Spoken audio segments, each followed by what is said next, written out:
Before movies like the Fast and Furious franchise turned car chases into CGI gymnastics, there was a movie that burned real rubber, blasted classic rock, and said no to seatbelts and hell yes to the open road. Today, our cult classic car flick is one of the wildest, loudest outlaw road films of the 1970s. Dirty Mary, Crazy Larry, and yes, there will be spoilers ahead.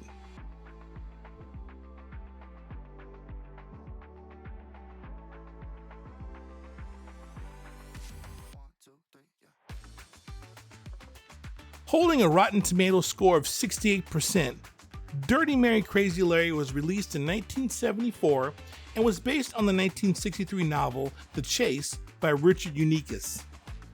This movie follows Larry Rader, played by Peter Fonda, a stock car driver with dreams of NASCAR glory, and his mechanic buddy Deke, played by Adam Rourke. They pull off a supermarket heist and come off with $150,000 in cash to fund their racing ambitions, and they get away in a 1966 Chevy Impala sedan. Soon after, they run into Mary Coombs, played by Susan George. Mary was a one-night stand of Larry's, and she invited herself along with the fellas. To keep the police off their tail, they arrange to swap cars at a local swap meet, and that's when they hop into a screaming yellow 69 Dodge Charger RT. Their piece is short-lived though, as earlier, Mary stole an object from a vendor who then alerted the cops, causing them to make a quick exit. They spend the rest of the movie ducking the cops on the way out of the county so that they can ditch the car and start their career in NASCAR. However, their plans are placed on hold as the sheriff, Captain Everett Franklin, played by Vic Morrow, is relentless in his pursuit, and he uses every cruiser, roadblocks, and even a chopper to corner them. Our main characters manage to, including a special police interceptor driven by Hank, played by Eugene Daniels. With Franklin providing serious air cover, it's Larry's plan to drive into an expansive grid of walnut groves to lose the helicopter. They get into one wreck along the way, which only proves that Larry is truly crazy, as he has zero regard for human life. To him, life is one big race, and that driver in the wrecked truck was merely another driver who's not going to win. The movie's climax finally comes down to Franklin and the Charger.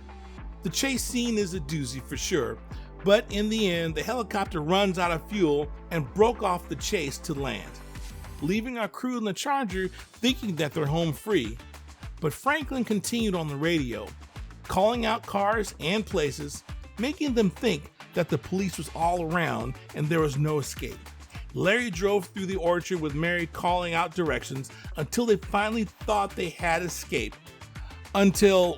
Well, we'll come back to this. The movie screams 1970s. It's raw, reckless, and unapologetically anti-authority. Directed by John Huff, better known for horror films like The Legend of Hell House, this is a lean, mean road movie that doesn't waste time on character arcs or backstory. It gives you roaring V8s, shaky alliances, and a police pursuit that feels more like a demolition derby than a tactical chase. Now let's talk about the cars. First, there's the 1966 Chevy Impala. Not much else is known about the car. Of the engine options, we know that aside from the straight six, you had a choice of either a 283, a 327, a 396, or a 427. I would imagine that to stay within budget, the producers probably avoided the big blocks and went with the 327 as the best all-around choice for power and durability. The whereabouts of this car is unknown. The stars of the film might be Peter Fonda and Susan George, but the unsung hero is that 69 Dodge Charger. How many Chargers were used in the movie? Well, the commonly accepted narrative is that there were 3 Chargers used. The hero car was a 440 RT with a torque flight automatic, while 2 stunt cars were one 1969 non-RT and one 1968 non-RT. All 3 cars were painted citron yellow, a Dodge factory color only available for 1 year, 1971. A black stripe was then painted down the sides with the numbers 440 on the rear. Both stunt cars were destroyed in the final scene, leaving the 440 RT as the lone survivor. However, there have been too many stories that 2 cars actually survived filming. So it would stand to reason that 4 cars were actually purchased, another 69 non-RT. Also, the stunt coordinator interviews and crew testimonies mention the studio prepping 3 or 4 Chargers.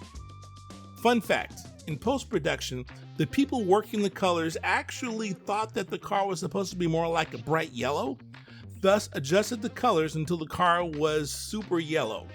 And that's the way it appeared on screen in the movies. The true color was later fixed for the 2005 DVD release. All of the stunts were practical.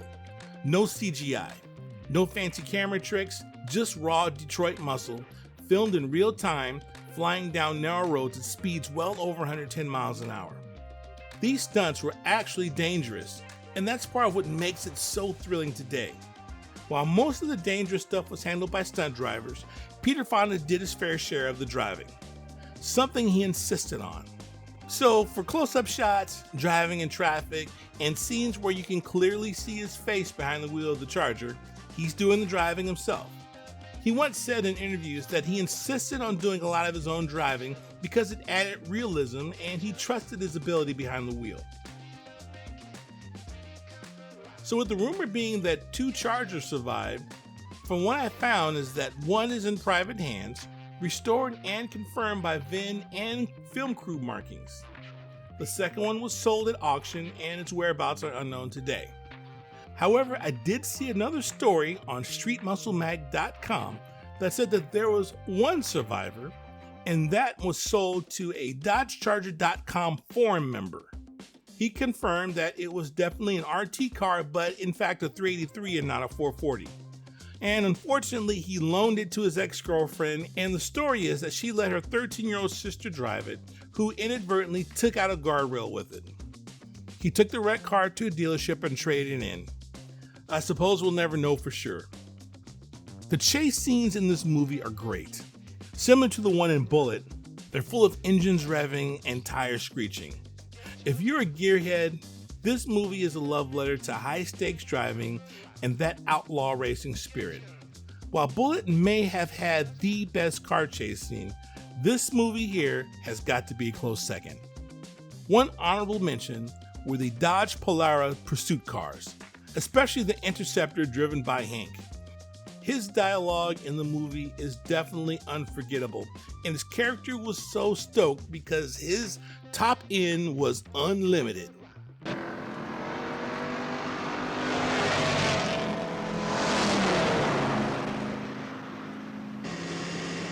Keep going, partner, because my top end is unlimited.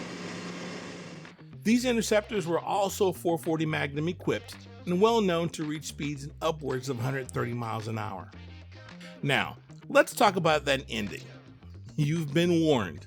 The ending of the movie was, well, abrupt, to put it mildly. I mean, 1 second they were celebrating losing the cops and playing their futures, and wham, literally. The Charger slams into a train at a blind crossing in the final seconds. No warning, no slow-mo, just sudden brutal death for everybody. Roll credits. Yeah, that's the ending. You're watching the credits roll as the car burns. After you gather yourself, you realize that the ending was epic. Oh man, that was totally wicked! It was a plot twist at the very end of the movie that made you choke on your popcorn and spray the guy in front of you with your drink. It's shocking, nihilistic, and totally on brand for a decade that gave us movies like Vanishing Point and Easy Rider. The message? Live fast, die faster.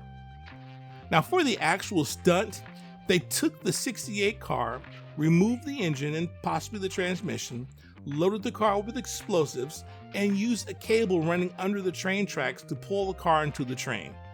Unfortunately, due to technical problems, the explosives never went off, causing them to do the stunt all over again with one of the 69 non-RT cars. Which brings us back to how many cars did they actually use if there were 2 documented survivors. Speculation is that the 4th car may have been a parts mule and therefore was perfect for the stunt. Again, we'll probably never know, but that's what makes them legends, right?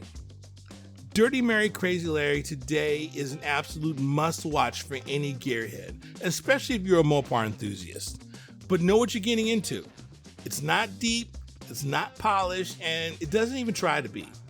What it is, though, is pure, unfiltered 1970s outlaw energy where the road is freedom and speed is a middle finger to the system. It's loud, it's chaotic, and it's got just enough grease under its fingernails to still feel cool 50 years later. Dirty Mary Crazy Larry was actually a surprise box office success when it hit the theaters in 1974, especially considering its modest budget and drive-in grindhouse style. With an estimated budget of $1.14 million, the movie grossed around $28.4 million at the box office. Opening in Mayhem 1974, it had very strong regional openings, especially in the South and Midwest where car culture was big. Audiences were wowed by the practical stunts, the Dodge Charger, and the train scene at the finale, which looked and was dangerously real. The film did extremely well at drive-ins, which were a dominant distribution channel for low and mid-budget genre films at the time.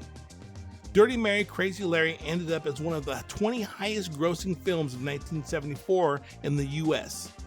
It outperformed films with bigger stars and budgets, proving the power of good timing, adrenaline, and a screaming yellow Charger. Well, that's it for this cult classic car flick. If you've seen Dirty Mary Crazy Larry, let us know your favorite scene in the comments. And if you've never watched it, queue it up or turn in your Gearhead membership card. If you enjoyed this breakdown, be sure to like, share, and subscribe if you want to binge some good automotive content. And stay on the lookout for another installment of Cult Classic Car Flicks. Thanks for watching. Take care.